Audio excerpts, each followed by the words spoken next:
Do you ever feel ashamed about who you are? Insecure about your faults? Well, good news. I happen to think that your deepest shame and insecurities are your creative superpower. Our personalities and our attributes and all the things about us that we pick apart, that is just energy. And that energy can express either through positive or negative expressions. Meaning that every energetic impulse that we have, has a shadow side and also a more beneficial side. I feel like if we place all of our energy hating ourselves and focusing on the parts of ourselves that are really not serving us, then we actually kind of do them more. It's super important that we know how we need to grow and develop, but at the same time, we don't necessarily have to change the part of ourselves that we think are holding us back, because that same part might be pushing us forward. We just have to transmute the energy. It's not about extinguishing that energy, but actually redirecting it so it's more beneficial to you and others.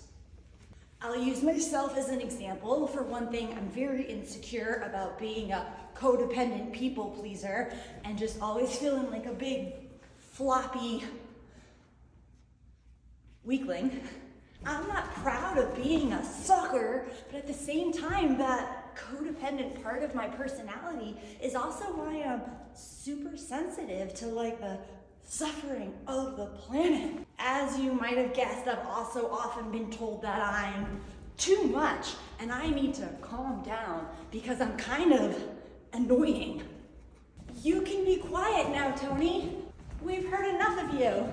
That same part of me that never shuts up is that same part of me that's making all these videos all the time, and you're probably thinking I should shut up, so I don't care. I do.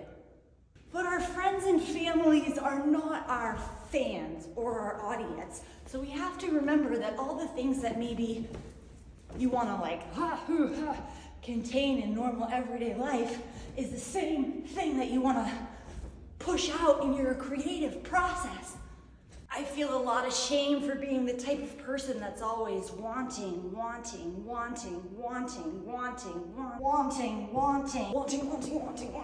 And that makes me feel pretty greedy. And nothing will ever be enough for me. But that means I'm really tenacious and I keep going and going and going and going and going. Maybe you don't like that you're competitive and jealous. Well, you're also probably pretty passionate. Maybe you're too judgmental. Well, you might have good taste. Whatever your flaw, you want to learn to work with it. Everything that is irritating about you is also what's really interesting about you. You just have to invert the energy. You don't want to fight yourself. You want to embrace yourself.